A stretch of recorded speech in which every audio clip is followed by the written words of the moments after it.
Making ends meet in Colombia.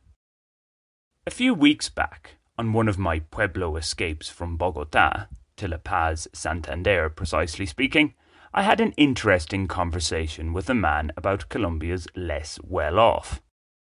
He was of the opinion that one couldn't objectively class the majority of the country's rural dwellers as poor. Of course, officially speaking, most measures of poverty here support this view. However, there is a perception, not only from outside observers, but also from some locals, that the country folk, the campesinos, have it quite tough. For sure, as my Pueblo acquaintance remarked, there is abject poverty in many parts of Colombia, particularly in the peripheries, but in the market towns of the Andean and significant parts of the Orinoco regions, people seem to live relatively comfortably. Many have their small plot of land, grow various crops, keep fowl and other livestock for their own consumption, and want for little when it comes to the bare necessities. Okay, the internal conflict here brought much strife and no end of worries for many, but that situation has been improving of late, for the most part, in any case.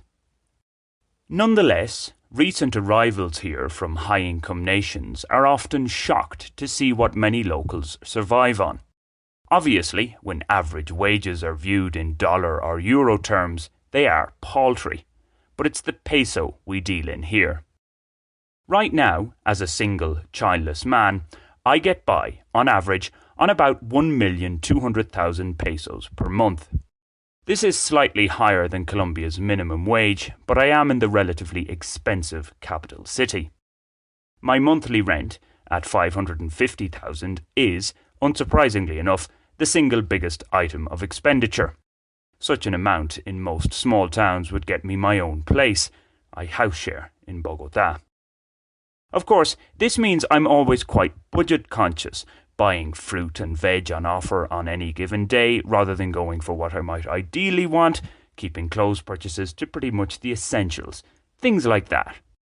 This rather parsimonious path, some may view it as being tight-fisted, is perhaps an overcorrection to being a tad reckless with purchases in my earlier adulthood. Seeing my father get into financial difficulty after making harebrained investments with money he didn't really have during Ireland's Celtic Tiger years also plays its part. The fact I don't currently have a steady income is a major factor too. It tends to check any desire to splurge. One must cut one's cloth accordingly.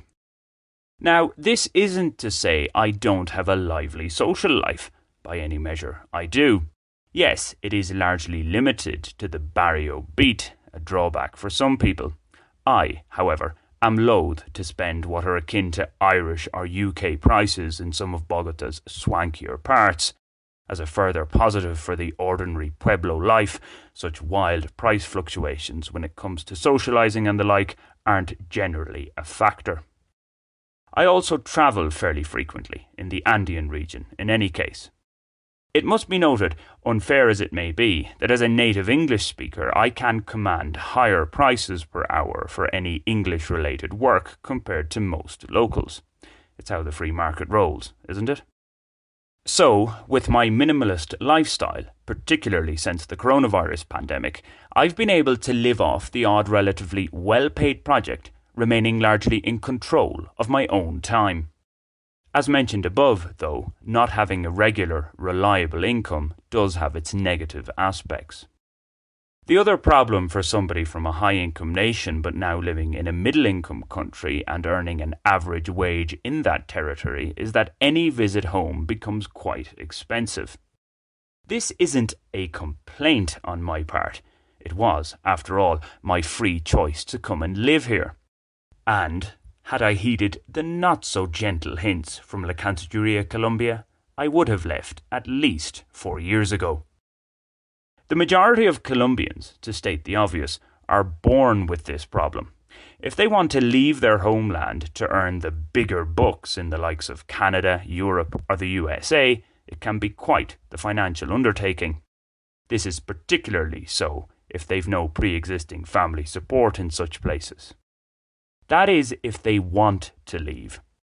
As my Pueblo parcero pointed out, some, even if they may outwardly play the poverty card, are quite content with their lot.